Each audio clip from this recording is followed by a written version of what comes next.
Galera, eu, professor Ávila, de novo aqui, nesse salão para o UERJ, aqui diretamente do Tamandaré. Afinal de contas, nossa hashtag aqui, ó, o Tamandaré não para. O que vocês estão fazendo aí nas férias aí, né, de bobeira? Não, pega um tempinho, galera da UERJ, para dar uma estudada também, assiste os vídeos. Em história a gente está colocando algumas pequenas pílulas, né, aulas curtas, justamente, né, com alguns contextos da história do Brasil. Mas também tem das outras matérias também. Acho que quanto mais você se preparar ali para março de 2022, melhor. Né? Dá para ter férias ali tranquilamente, mas dá para dar uma estudadinha também, ainda mais você aí, né, que quer fazer a prova da UERJ. Vamos lá, nosso segundo contexto da história do Brasil, Brasil Império, parte 1, tá, galera? Né? Depois a gente vem com a parte 2 ali da regência ao segundo reinado, até porque é um período bem extenso. A gente começa então com a questão do processo do Brasil imperial com a vinda da família real para o Brasil, que a gente vai chamar isso de período joanino ali em 1808. Mas galera, a família real veio para o Brasil não para passar férias, não para passar, né, uma temporada nos trópicos, né, calor, não. Havia um contexto político internacional que era um cara chamado Napoleão Bonaparte, né? Imperador da França, ele decreta lá na Europa o bloqueio continental, onde proíbe os países continentais, né, da Europa fazerem comércio com a Inglaterra. Alguns países desobedeceram. Qual a intenção do Napoleão? Prejudicar o seu principal concorrente, né, comercialmente, que eram os ingleses. Portugal não obedece. Na verdade, o príncipe regente, né, o Dom João VI, ele vai cozinhando, né, cara? Uma hora apoia os ingleses, outra hora, né, os franceses, até novembro de 1807, ó, sinuca de bico. Ou vai ficar do lado de um, ou vai ficar do lado, né, de outro. Já havia um velho plano, né, dessa transferência da corte portuguesa para o Brasil. Afinal de contas, também a corte portuguesa, como tinha colônias na África, na Ásia, na América, essa transferência podia ser para qualquer um desses lugares. E aí, então, em 1808, na verdade, novembro ali de 1807 até janeiro de 1808, então a gente tem o processo da vinda da família real, né, para o Brasil. Afinal de contas, essa viagem não era de avião em poucas horas, na verdade era, né, nos navios. Essa viagem durou aproximadamente cerca de novembro de 1807, janeiro de 1808, cerca de um mês e meio, 2 meses. Passaram, né, Natal, em alto mar, passaram o Réveillon em alto mar, até chegarem na Bahia, né? A primeira parada da família real foi em Salvador. Então, esse período a gente vai chamar de período joanino, por conta do Dom João VI. A gente vai destacar, logicamente, algumas mudanças, né? Afinal de contas, o rei de Portugal estava morando, né? Ia morar aqui no Brasil. A gente tem a primeira, na verdade, a primeira mudança está relacionada à economia. Ainda em Salvador, pressionado, né, e querendo também agradar, né, os brasileiros, os comerciantes ali da Bahia convencem, né, o Dom João de assinar um tratado chamado Tratado de Abertura dos Portos. O que isso significou? Que a partir então daquele ano, o Brasil seria livre para fazer comércio com as nações amigas, né? Isso seria ali o fim daquele pacto colonial, né, aquele comércio, né, exclusivo, né, que a colônia só pode comprar e vender mercadoria, né, da metrópole. Então você vai ter ali uma liberdade comercial, logicamente agradando, né, esse grupo, né, econômico do Brasil. Né? Mas logicamente, cara, entender, cara, que o rei, a família real estava vivendo aqui, eles vão morar no Rio de Janeiro, né? No Brasil era uma colônia ali de 80%, né? Na sua maioria eram negros, indígenas, mestiços, né? Uma pequena elite ali europeia, entre a maioria portugueses, né? Um grupo de ingleses, holandeses que viviam aqui, né? E aí o rei de Portugal precisava de dar ares de metrópole a essa colônia tupiniquim aqui. E aí vem as criações do Dom João VI, né? Criação do Banco do Brasil, criação do Jardim Botânico, criação da imprensa régia, né? Vem a tipografia da Europa, né, para cá, criação da Biblioteca Nacional. Então você começa, né, cara, a mudar os ares, né, dessa colônia, né, para se aproximar, né, pelo menos de algo digno do reinado da família real portuguesa. Mas entender que o Dom João, taxado muito tempo ali, né, que a história, né, colocou como covarde, né? Mas ele é um cara extremamente estrategista. A própria transferência, né, fuga, né, da família real de Portugal para o Brasil foi uma estratégia de enganar Napoleão, né? Uma outra coisa, aqui no Brasil tem um projeto expansionista dele relacionado com a França, né? Ele conquista a Guiana Francesa, opa, França, Napoleão, ele quer tomar Portugal, toma o território dele aqui.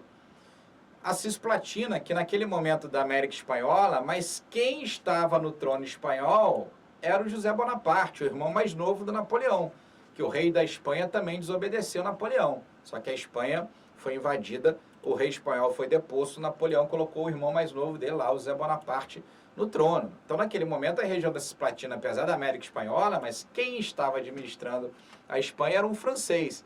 E aí, né, o Dom João vai lá e, né, traz, né, domina essa região, né, para o Brasil. O Rio Grande do Sul era um pouquinho mais extenso, né, era aquela região ali da Cisplatina que hoje é Uruguai, a gente vai falar no Dom Pedro I, que perde esse território no primeiro reinado. Mas vamos lá. Desse processo, então, a gente está falando do vestibular, a UERJ, então, pode destacar as criações ou esse projeto expansionista. 1815 é uma outra data importante, que o Brasil ele vai ser levado a reino de Portugal, Algarves e Brasil, né? Então, o Brasil, né, uma colônia, daqui a pouco se transforma num reino, né? A família real, né, aqui presente. Uma outra data importante, 1816, emissão francesa. Mas peraí, Ávila, peraí, Fernando. Portugal não estava em guerra com a França, mas lembra, né? Pois a professora Amanda deve dar essa pincelada. Em 1815, o Napoleão cai na Europa. E olha a estratégia do Dom João em bancar essa missão francesa. Galera, a missão francesa aqui não tem nada a ver com missão, polícia, militar. Não, missão francesa aqui é uma missão artística. O Dom João banca a vinda de artistas franceses para o Brasil. Por que isso? Dois motivos. Primeiro, incentivar a cultura aqui no Brasil, né? O pintor Debré, né, foi um pintor retratista. Boa parte das imagens que a gente vê nos livros de história dessa época foi pintada pelo Debré. Enfim, poetas, músicos franceses vieram para cá. Então já havia a intenção do Dom João promover a arte na colônia, a cultura. Mas podia ser dos Estados Unidos, podia ser da Inglaterra, mas por que da França? Aí é outra parte estratégica, né? A reaproximação, né, de Portugal, né, cara, e França. O Dom João fala assim, ó, eu não tenho raiva dos franceses, né? O inimigo era o Napoleão, ele caiu agora, vamos reaproximar, vamos reconstruir essa relação. E aí vem então a missão francesa, né, dos artistas franceses para promover a cultura aqui, né, no Brasil e ao mesmo tempo reaproximar, né, Portugal da França. Em 1820, a Revolução do Porto. Esse período é curtinho, né, galera? Né? Principalmente em relação ao vestibular. Vem a Revolução do Porto. O que foi a Revolução do Porto? Na verdade, 5 anos havia se passado ali da queda do Napoleão e o rei estava aqui, cara, português. O Dom João gostava dessa terra, né? Tinha lá, logicamente, tem as histórias em cima, né, do Dom João, né? Histórias curiosas pra caramba, tu pode ir lá no Google pesquisar, né? Vai ter um monte, né? Desde a questão do banho, a questão gostava de frango, então ele comia as coxas de galinha no bolso dele e tal. Mas enfim, isso não vai cair na UERJ, né? Vamos lá, na Revolução do Porto, cara, o povo português e o parlamento exigem a volta da família real, né? Inclusive ameaçando tirar o poder, né, da família Bragança do poder. E aí, cara, o Dom João não teve outro jeito a não ser voltar com a família real para Portugal. Mas estrategicamente ele deixa aqui o seu filho Dom Pedro I, né? Por que estrategicamente? Lembra, né, que ele era estrategista, né? Inclusive tem uma frase na despedida, né, pai e filho ali, ele fala, filho, o Brasil mais cedo ou mais tarde será independente, até porque a América Espanhola, né, já estava decretando as colônias de independência. Se o Brasil for independente, que seja pelas mãos de um Bragança. Então o cara manteve uma família Bragança no poder na Europa e aqui na América, né? Qualquer problema também, cara, um ali, né, poderia proteger o outro. E aí a família real, então, parte para Portugal, mas deixa aqui o Dom Pedro I, que 2 anos depois proclamaria a independência do Brasil. em 7 de setembro de 1822. Lembrar que esse processo ele foi marcado mais pelo ato político do que pela revolta popular da independência. Tanto que quando veio o processo da independência, algumas províncias no Brasil ainda ficaram leais a Portugal, por exemplo, as províncias do norte. Boa parte delas ainda ficaram leais a Portugal. E esse acordo político, então, veio... Qual foi a grande motivação, então, da independência do Brasil, galera? Isso aqui, ó, essa palavrinha, recolonização. Porque o parlamento português queria que o Brasil voltasse a ser colônia. Olha, os comerciantes livres, comprando e vendendo mercadoria para quem que eles quisessem, voltar a ser colônia seria um retrocesso. E aí, então, apoiado pela elite comercial brasileira, o Dom Pedro I negocia a nossa independência. Tem bonito lá a história da margem, o grito de independência, as margens do Riacho Ipiranga. A gente sabe que aquele quadro do Pedro Américo é o ato heróico, sim, da independência, erguendo a espada do alto do seu cavalo, o povo jogando o chapéu para o alto. A gente sabe que a história não é bem assim. O Dom Pedro voltava de uma viagem, ele passava por São Paulo, ele estava só com 2 amigos, montado numa mulinha, as mulas que aguentavam fazer essas viagens mais puxadas de sobe serra, desce serra no Brasil. Estava com uma disenteria ali, um desarranjo intestinal, quando no meio do caminho ele recebe um mensageiro, trazendo essa carta, então dessa tentativa de recolonização, que o Brasil voltaria a ser colônia. O Dom Pedro, obviamente, não aceita e apoiado pela elite. Primeiro houve, a tentativa dele voltar para Portugal, o famoso dia do fico, para o bem do povo, felicidade geral da nação, digo ao povo que eu fico, ora pois. E depois, automaticamente, 7 de setembro de 1822, a declaração da nossa independência, articulada pela princesa Leopoldina. Muito se fala do Dom Pedro, mas se esquece que a princesa Leopoldina, sua esposa, foi uma das principais figuras ali que articulou o processo da nossa independência, que não veio com luta sangrentas, e sim com um acordo onde o Brasil pagou uma indenização de 2 milhões de libras para Portugal, intermediadas pela Inglaterra. Inglaterra é essa que, quando veio a abertura dos portos, a Inglaterra, os ingleses que escoltaram a família real para o Brasil, os ingleses foram os grandes beneficiados com a abertura dos portos, pagavam as menores tarifas alfandegárias, cerca de 14%, não é à toa que nessa época chovia de produto inglês no Brasil, útil e inútil, O brasileiro comprava patins de gelo, aquecedores, casacos de pele, mas enfim, a questão do consumo já estava aí, desde lá, da chegada da família real. Então essa indenização foi paga, o Brasil então paga essa indenização para Portugal, intermediada pela Inglaterra, com o apoio da elite, principalmente os comerciantes brasileiros. Então a gente fala que o nosso processo de independência, galera, um pouquinho diferente dos Estados Unidos e da América Espanhola, aqui não teve grandes mudanças sociais. Você imagina o quê? Um processo de independência, o Brasil mudou, não houve mudanças sociais. O Brasil continuava conservador, elitista, latifundiário, escravocrata, isso não mudou, não veio a abolição. Como a gente pode falar um pouquinho da independência dos Estados Unidos ou até da América Espanhola, mesmo gradativamente a abolição já começava a acontecer com o processo de independência. Aqui no Brasil ela vai até o segundo reinado. Então não teve grandes mudanças sociais. Galera, por que a gente precisa chamar a atenção da independência? Porque ela foi proclamada em 7 de setembro de 1822. O vestibular da UERJ é em março de 1822, portanto é o bicentenário da independência do Brasil. Então, galera, fiquem atentos a alguma questão da UERJ sobre a nossa independência, que como completa aí 200 anos, pode ser que caia. Então, fica ligado nas dicas aí do Ávila para vocês. Tá? E aí, cara, o Dom Pedro inaugura, então, o primeiro reinado, que vai ali de 1822 a 1831 aproximadamente. A gente vai destacar nesse primeiro reinado a nossa primeira Constituição independente. Afinal de contas, o Brasil era um país livre agora, então um país livre precisa de suas próprias leis. A nossa primeira Constituição ali, ela vai ser de, vou botar uma datazinha aqui, 1824, porque ela vai ser outorgada, ela vai ser imposta por Dom Pedro I. Na verdade, houve a tentativa em 1823 da elaboração de uma Constituição. Né? Os partidos, né, era o Partido Brasileiro e o Partido Português. Né? Os deputados, então, elaboraram uma Constituição que o Dom Pedro não gostou. Por que ele não gostou? Porque tirava o poder dele e dava mais autonomia, né, aos latifundiários, principalmente. Então, Dom Pedro ali rasga, não quero. Tanto que ela foi apelidada de Constituição da Mandioca, que favorecia, né, os fazendeiros. E aí, um ano depois, em 1824, Dom Pedro, então, ele escreve, né, a própria Constituição, por isso ela foi outorgada, ela foi imposta pelo imperador. O que a gente vai destacar nessa primeira Constituição?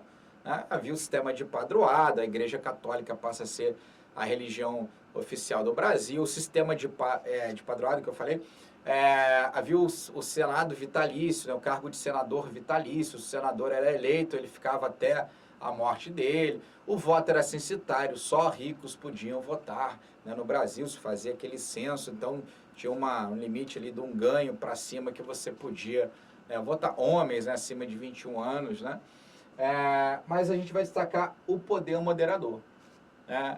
O Dom Pedro, ele vai, né, colocar, né, os 3 poderes que a gente já conhece, desde da ideia do iluminismo, né, o legislativo, né, para fazer as leis, o executivo para executar, né, e o judiciário.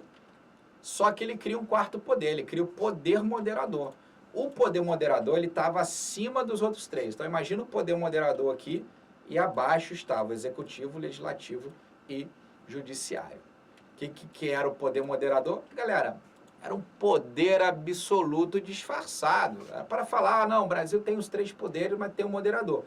Isso dava poder a Dom Pedro I de se intrometer a qualquer momento nos assuntos do executivo, do legislativo ou do judiciário. Então, esse poder moderador era um poder arbitrário, né? Isso já caiu em questão, né? Inclusive essa palavra, arbitrário, é do Dom Pedro I em relação aos outros 3 poderes, tá?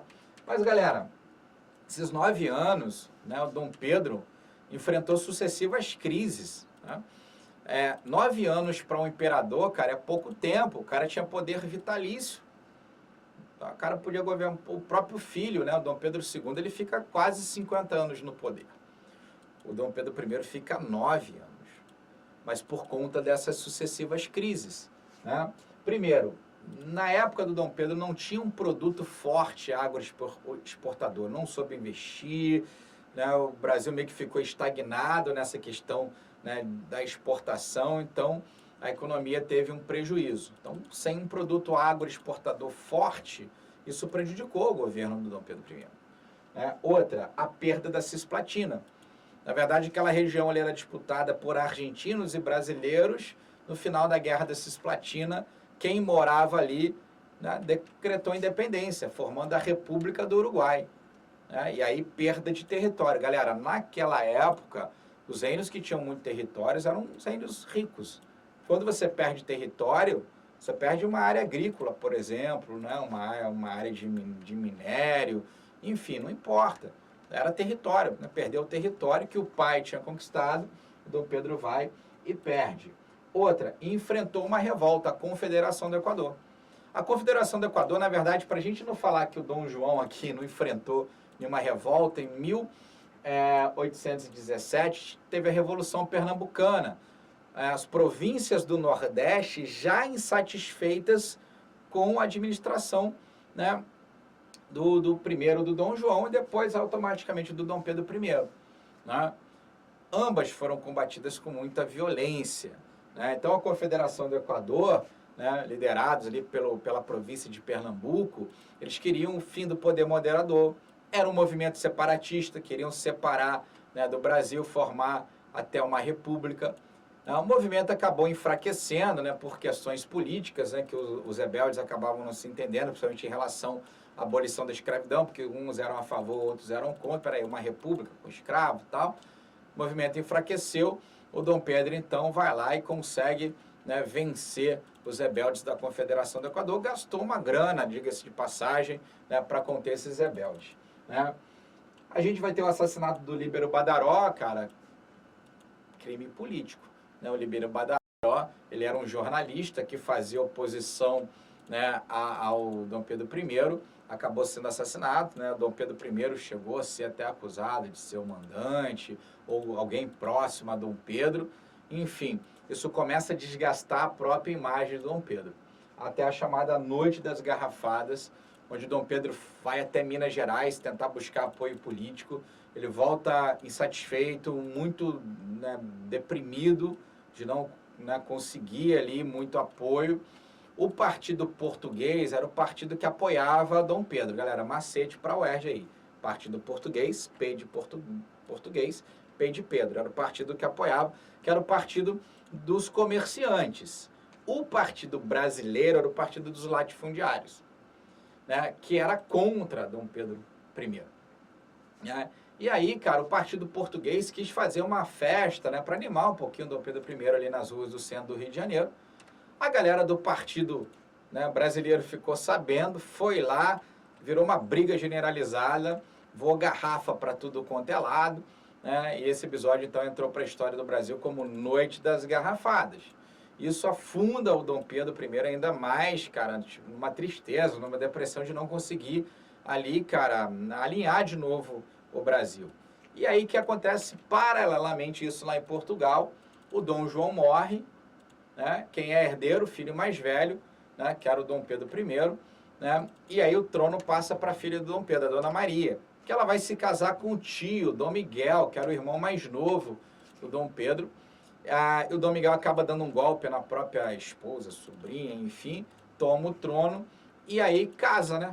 O Dom Pedro, então, né, insatisfeito aqui no Brasil, a filha toma um golpe lá em Portugal, então o Dom Pedro aqui, 1830-31, ele vai abdicar a mão do trono brasileiro, ele volta para Portugal para lutar pelo trono de sua filha, consegue recuperar a beleza, mas se afasta da política do Brasil e ele abre mão, galera, ele abdica a mão do trono, né, a favor do seu filho Pedro II, que só tinha 5 anos de idade, né, mas aí é uma outra história que eu conto para vocês na nossa próxima aula. Afinal de contas, um menino de 5 anos de idade não vai poder governar o Brasil. Aí vem a história da regência, do período regencial. E depois sim, quando esse menino tinha 14 anos de idade, olha só, 14 anos aí da idade, né, de uma galera aí, ele acaba então assumindo o trono. E aí vem a época do segundo reinado da história do Brasil. Mas aí, galera, fica para a próxima videoaula, beleza? Vejo vocês daqui a pouquinho então. Fui! Foi, Micaela?